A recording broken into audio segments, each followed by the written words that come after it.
Il vient vers 3 heures, et puis voilà, tard, c'était un chef-d'œuvre. Et puis il se lève de sa table, il dit, ma femme, cet après-midi, on n'irait pas faire les magasins?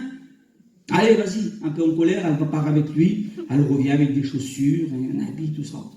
Bon, le lendemain, ça de nouveau, il prépare la table, et puis voilà, le mari, il vient un petit peu plus tôt cette fois-ci. Il dit, viens, ma femme, on va se promener encore, elle veut t'acheter des tapis, des trucs comme ça, il lui achète tout ce qu'elle voulait. Et puis voilà, après elle pénalise dans son cœur, elle culpabilise, il dit, comment on va faire maintenant? Il va mourir. Elle va vers son père, elle dit, mon père, c'est fini, je peux faire mourir mon mari, parce qu'il était devenu gentil. Et puis le père, il dit, tu sais, ma fille, c'était pas le problème, c'était pas ton mari, le problème, c'était toi. Parce qu'il venait, il travaillait toute la journée, il venait à 3 heures, si tu lui mettais une pizza sur la table, c'est normal qu'il s'énerve. Déjà, la table n'était jamais préparée. Il fallait qu'il mange au McDonald's, et puis il connaissait, il savait. Il dit, ma fille, le problème, c'était pas ton mari, le problème, c'était toi. Je pense que quelque part, le frère a dit tout à l'heure, il faut bien prendre soin de ce que Dieu nous a donné. L'ennemi ne voudrait pas tout ça chez nous. Il voudrait tellement... Vous savez, le but de l'ennemi, c'est de mettre la séparation, de mettre la division. Pourquoi c'est si dur de s'accorder dans un foyer? Pourtant, Dieu nous a donné une compagne qu'on aime. Et Dieu vous a donné un compagnon que vous aimez. Pourquoi c'est si dur? Oui, parce que le diable a pour but de diviser. Et quand il est là, vous savez, peut-être qu'il ne vous empêchera pas de chanter, hein. Il ne vous empêchera pas de témoigner. Vous savez, le témoignage au chant ne fait pas tout, des fois, dans un foyer. Des fois, il vaut mieux faire moins et obéir à son mari. Dieu nous veut de cette manière-là. Vous savez qu'un jour où David travaillait pour Dieu, et puis il s'était réjoui, et puis un jour il avait décidé, après la mort de Saül, de faire venir l'arche de l'Alliance dans sa maison. Il avait pour seul but de servir Dieu de tout son cœur, et puis les choses de Dieu, il les voulait chez lui, il voulait les faire rentrer chez lui. Et puis la Bible déclare que David avait tout mis en œuvre, il avait tout préparé. Il avait préparé les hommes pour sonner de la trompette. Et tout était prêt. Il avait préparé les sacrificateurs, les lévites pour porter l'arche. Et tout était prêt. Et la Bible déclare que David, en voyant arriver l'arche dans sa maison, il se réjouissait. Et puis l'histoire nous dit que David dansait pratiquement. Puis l'histoire nous dit que sa femme, elle le regarde par la fenêtre. La Bible déclare qu'elle le méprisa. Il dit, il ne se croit pas, lui, il se fait honte devant tout le monde là. Quelle lâche, c'est mon frère, il va ramasser les poubelles des autres là-bas.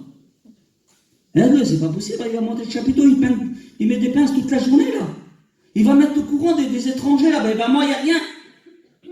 Mais David voulait le faire pour Dieu. Elle le méprisa dans son cœur. Elle ne se croit pas lui. Et puis elle avait dit justement autour d'elle, il est comment qu'il est devant le monde, tout le monde se moque de lui.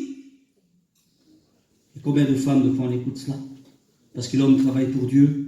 Parce que des fois, il fait un petit travail ingrat, mais c'est pour Dieu. Il le fait de tout son cœur. Au lieu de l'encourager, on le décourage.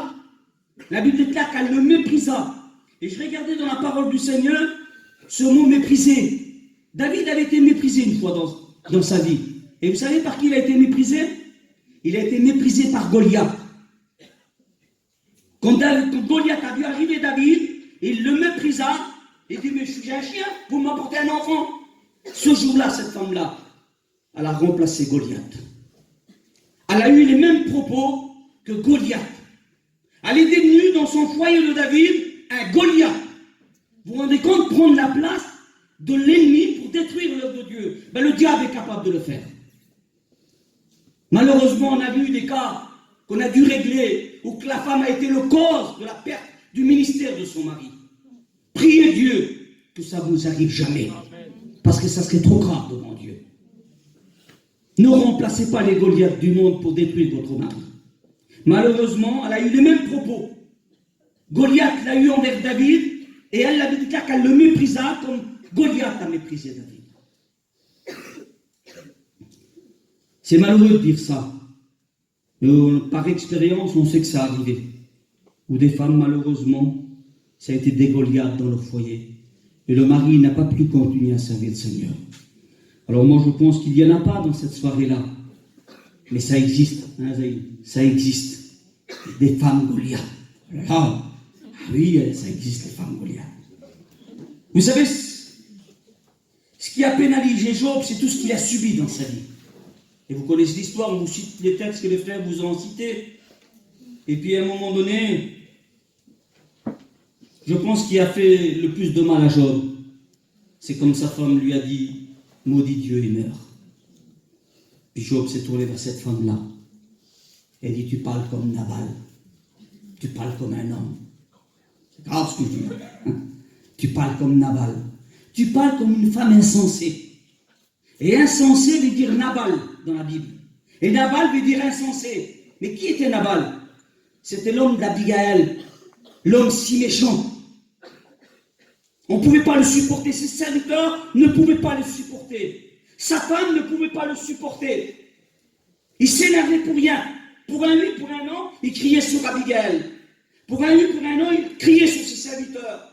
À un tel point qu'il a rejeté les hommes de David. Et David avait juré de le tuer. Et David s'est armé de ces hommes-là. Et puis il est parti à la rencontre de Nabal pour tuer cet homme-là. Nabal, l'homme méchant, l'homme de caractère, l'homme impulsif. Puis Job lui dit, mais tu parles comme Nabal? Parce que Nabal veut dire insensé. Tu parles comme une femme insensée. Tu parles comme une femme de caractère. Tu es en train de me tuer là.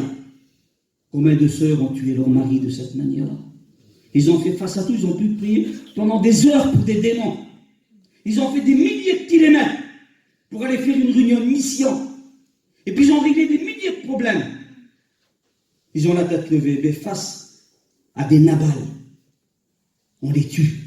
Et Job a eu de la peine dans son cœur, en cherchant qu'elle parlait comme Nabal.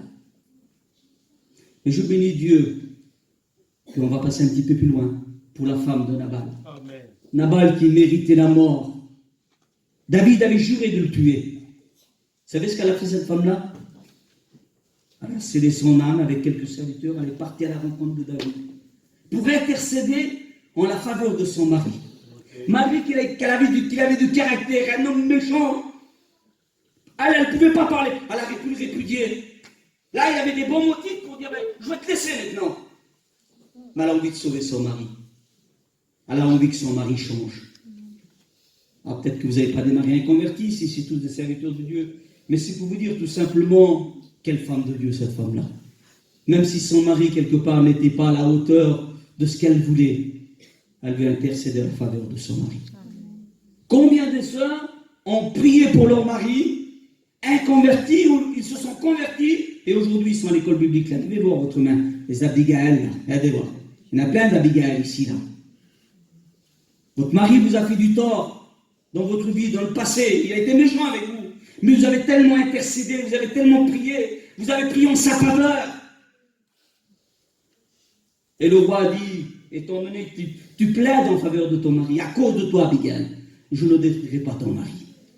Combien de sœurs ont sauvé leur foyer comme cela? Combien de sœurs ont sauvé leurs enfants? Combien de fois peut-être il y avait je ne sais pas, une sentence qui devait tomber sur le foyer? Mais combien de femmes ont prié en faveur de leur foyer et en faveur de leur mari? Moi je sais qu'il y en a ce soir. Et à cause de leur prière, leur mari se fait à l'école biblique et pour d'autres ils sont reconnus. Alors je pense que moi une sœur peut être un sujet de bénédiction dans un foyer. Comme malheureusement elle peut être un Goliath. Il faut choisir ce qu'on veut être. On veut être une Abigail ou on veut être un Goliath. Il faut choisir si on veut véritablement que notre compagnon sert Dieu ou alors que ce soit un mauvais prédicateur. Vous êtes venus ici, mes sœurs. Je pense que vous avez décidé vous-même. C'est vrai que ça va peut-être pénaliser vos foyers, vous allez peut-être en souffrir. Puis pour d'autres, malheureusement, ils seront malades. Mais une sœur a dit à l'heure même que je suis malade, je suis là pour mon mari, et je vais l'aider. Que Dieu soit béni pour l'aide que Dieu nous a donnée. Sinon, on ne pourrait rien faire, ça serait triste, ça serait malheureux pour nous. Vous savez, Salomon a eu un désir dans son cœur un jour. Et Dieu lui a demandé, demande ce que tu veux que je fasse pour toi. Et puis le grand désir de Salomon, c'est qu'il ait de la sagesse pour bien conduire un peuple, pour sauver un peuple. Et puis Dieu a fait la même remarque un jour à Esther. Pourtant, Esther et Salomon c'était l'homme de sagesse, un roi en Israël qui a régné. Et Dieu lui propose ce que Salomon veut, mais un jour un roi va demander à Esther, qu'est-ce que tu veux toi aussi? Elle a dit, Seigneur, sauve ma fille, et sauve celle de mon peuple. Elle a sauvé tout Juda en Iran. Là où ils étaient, à cause de cette femme-là, Dieu a sauvé son peuple. Moi je crois que Dieu peut se servir d'une sœur pour sauver des familles entières. On ne peut pas passer à côté de cela.